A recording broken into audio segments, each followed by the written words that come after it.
Pickett.com. Hoke, it's wonderful to see you. Let's get right to it, though. Right to it. Let's go. There's no need for formalities here. We can't get our toes wet. We got to go right in. Did Mike Tomlin make the right move by putting Kenny Pickett in the game when he did? Well, listen, you see the difference, and there was a lot of energy that came into the stadium, and Kenny played with a lot of confidence. So you can't argue with the results, right? There was more energy, there was more excitement, and when the fans are behind you, you know, it's to me it's interesting because look at it. They booed the whole first half. I mean, the last couple games at home, they booed Mitch when he was playing. And as a player, whether you're on offense, defense, when your fans aren't behind you, when your fans are booing, you don't play with a lot of energy. It's just the reality is that's why it's tough to play on the road versus playing at home. It's home field advantage is your fans behind you. It was like they were playing a road game, the two games they had at home, right? And so then Kenny comes in, and all of a sudden the energy picks up. So I think that the Steelers benefited from the fans. They've always wanted Kenny to start and play, and they got it, and the fans brought the energy. Are you intimating that Tomlin listened to the fans? No, I just think because Jerry Dulac. Let me read this to both of you. Read it. And sorry to interrupt. No, yeah. Someone wrote in his chat, it was clear, at least to me, that Pickett was the better QB since camp, whatever. Why did it take Tomlin so long to see it? So Jerry says the plan was not to throw Pickett to the Wolves right away, much like they did anyway at halftime. What rookie QB makes his NFL debut at halftime after not getting the reps all week in practice? That was not, in caps, the plan, Dulac says. But for some reason, the plan changed. Are you following me here? Is he intimating that Tomlin listened to the noise there? No. He's not? I think that he knows that something needed to change. Something needed to change. They were losing at home to the Jets. And here's the thing. If you go back and watch the films, Joe, look at the body language of your receivers. I mean, you look at George Pickens. You look at Deontay Johnson, Chase Claypool. They're out there. And after every play, they're looking there like they have their hands on their hips. They have their hands out. They look down. Something had to change because at that time, I mean, there was a lot of frustration, and it wasn't Mitch Trubisky's fault every time. That ball drops, and Deontay Johnson gets his feet in the end zone.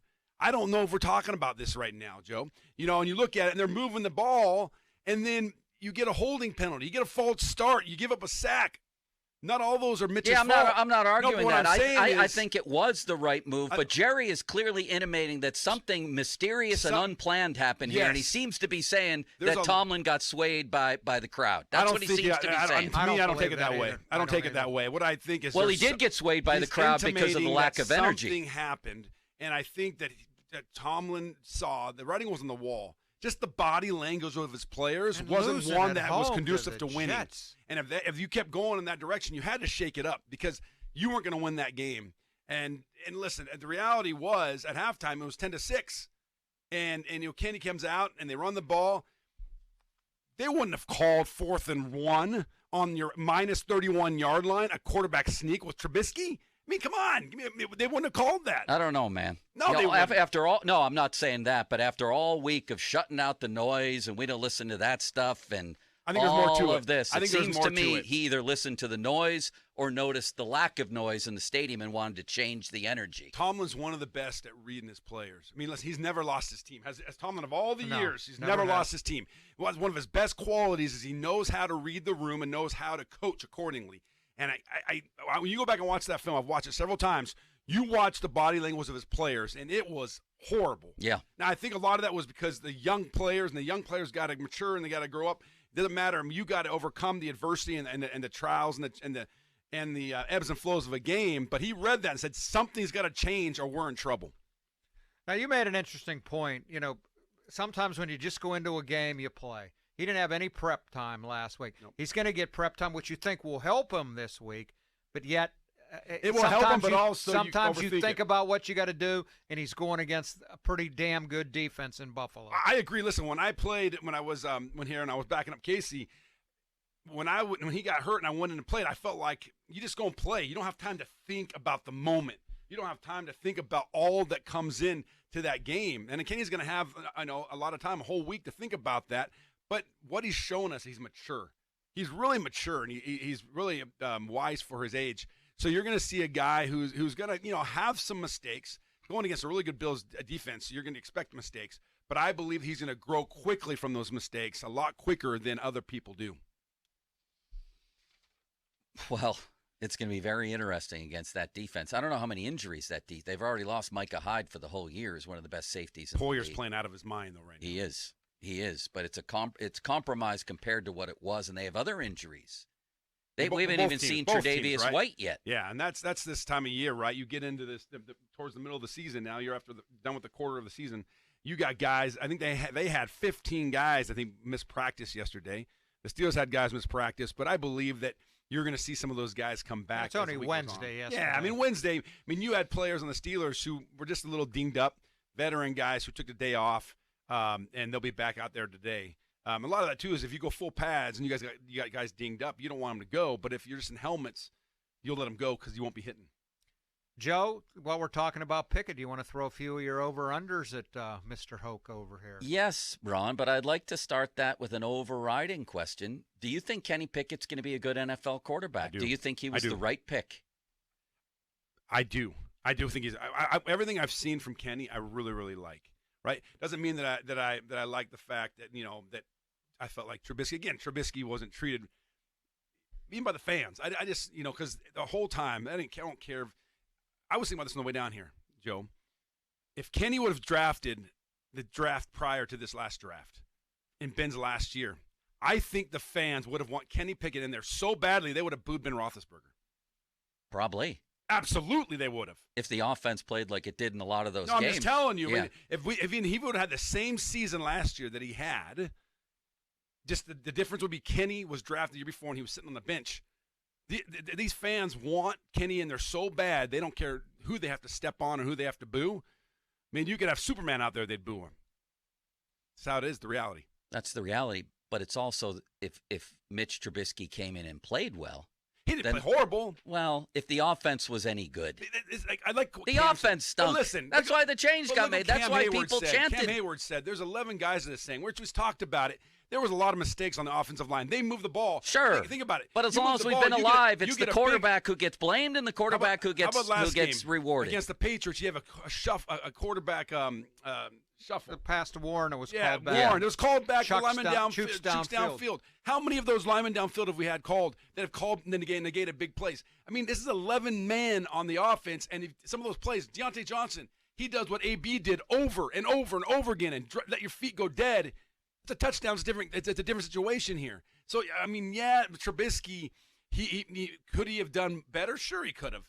But I don't think he played horrible, and it's 11 men out there. And it takes every man to be successful. You can have a great drive, and you can have a guy downfield. You have a great drive, and then you give up a sack that puts you behind the chain 7 yards, and it's tough to make that up in the NFL. But you think Pickett's going to be the guy? There's no question.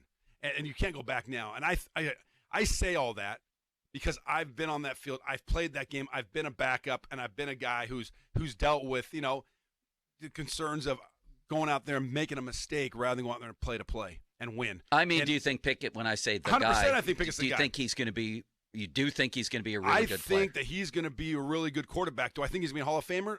That story's going to be written. But, there's a lot of variables that are involved in that. But do I think he has the makeup of being a really, really good quarterback? Now, I don't know if I'm going to say great. Great to me is Hall of Famer. But he has the mentality. He has the charisma. He has the confidence. He has the body. He has everything it takes. Now, will it all come together? A big thing. It takes some luck, too, Joe. It takes some luck. Mm-hmm. You got to stay healthy. And, in the NFL right now, a lot of guys don't stay healthy. So the story will be written, but he has what it takes to be special. You want to do some of your over-unders? I'm curious as what he says. Well, yeah, and here they are. Let's do this season. Okay. Over, under 5.5 wins the rest of the year. I'm going to say, let's see, we have 13 games left. Oh, over. Over 5.5. Okay, 20.5. You said that rather convincingly. No, that means they're going to go at least 6 and 7 in the last 13 games. Yeah, I do think that. Okay. I do think that. Over, under 20.5 touchdowns the rest of the year, passes in 13 games if he plays them all. Ooh, you know what? That's tough. I think Ben, his rookie year, in more games. What he had? How many? I think he had 20 and 9 interceptions. They didn't let him throw a whole 15, lot. 15 touchdowns. Yeah. I say under. Okay. Over, under 13.5 interceptions. We already has 3. Now, just going forward. From here. Yeah. From here. I'm going to say under. All right. Let's look at his career for a moment. Over, under I love these. 5.5 years as a starter with the Steelers. Over. So it means he's got to get a second contract. Yeah, over. No All right. question. All right. Over, under 0.5 Super Bowl wins. 0.5? So is he going to win one in his career? Over, Well, under. listen, I want them to win one, so I just because my desire from the win one, I'm going to say yes, they're going to be over. Over, under 1.5 AFC championship game appearances in his career. That means is he going to get to 2? Over. He's going to get to 2. I think so. You're playing for the Steelers. Listen, the Steelers. The Steelers stink. Yeah, They stink. They are in. Chris. Deontay Johnson said we're in a rebuilding year. Everybody knows that, right? I mean, so No, I don't know that. No, but let me tell you something. So here's my deal. If you have a franchise, if Kenny Pickett is good as you think he's going to be, as I think he's going to be, Yes. as everybody thinks he's going to be, that is a huge piece. And the Steelers are going to surround him. The Steelers have the consistency. They have the foundation. They're going to bring it all together. And Chris, and this the isn't struggle your was quarterback. era. This isn't your era, But man. listen, they have haven't the won a pieces- playoff game in since 2017. You won 3 playoff games in a it's season. been in the decline. I think it's been there's been injuries. If you think about some of those games that were lost too, some of their tough stars got hurt, and Le'Veon Bell got hurt that one year in the playoff game. So there's been This extenuating isn't the same circumstances. organization you played for. I still think it is. You know, this is Same another. principle. This is another voice we've heard from. The Steelers suck. That's Rocky Blyer. Oh, he didn't hear it. The Steelers suck, Rocky said. Rocky Isn't said Rocky's that. take Can you so believe funny? that? Yes. Oh, His takes are so man. funny. You know what? The thing is, he's built up that equity. He can say whatever he wants and still. He is. But he's still, beloved. Chris, I mean, think It's about not this. the Just same think as about when you this. play. I'm not Think saying about that, this but for I'm a not saying second. they're great right now. No, They I know, have I the know. organizational fortitude that they're going to stay the course, and they have. My thing is now they have pieces in place to be great. They didn't If stay the course with Trubisky if after TJ saying Steely resolve last week, right? If- Where was that resolve? Listen. You got to hold on for a minute. TJ Watt doesn't get hurt, and I know injuries are a part of the game just as much as tackling and blocking. They're 4-0 right now. I actually agree with that. They're 4-0 right now, Cookie. With everything that's been going on, But- TJ Watt played. They're 4. But hold Ifs on. and buts were candy and No, nuts. but listen to me. Every for a day minute. would be This, man, Christmas. you But guys hasn't weren't that changed. dependent on one player. No. If you're that dependent on one player, you got problems. But we weren't. 'Cause we have a lot of Hall of Famers that might not be Hall of Famers. We just on our talked team. to Chad Brown yesterday. Chad Brown missed most of the year in '95. Yeah. Rod Woodson missed the whole year, and they Well, went to the Super How Bowl. about our 15-1 year when we went to the AFC Championship game? We had a lot of guys that were down. What I'm telling you is this: TJ Watt doesn't hurt. They're 4-0, right? And you look at this game too here. How about in the game against the Patriots that they lost, right? The ball was in. Mac Jones threw the ball to Cam Sutton. You've got to take advantage of opportunities. The Yeah. Steelers aren't doing that. Cam Sutton makes an interception. Game over. They're 2-0. But I think right? the in this over- game here, Minka Fitzpatrick, the ball's in his hands. He gets that interception. Game over. I know. 4th and 7. But the larger point that we're talking about, Spillane get depth. Spillane. Listen to this. Game's over. John Madden, Vince Lombardi, Bill Walsh, Jimmy Johnson, several others had careers that were less than 12 years long. Their entire careers, and they're all Yep. legendary coaches. The Steelers have 3 playoff wins in the last 12 years. We're not talking short term. Yeah. 3 playoff wins in 2010. 12 years. The Roonies are a different bunch in the sense that they don't overreact.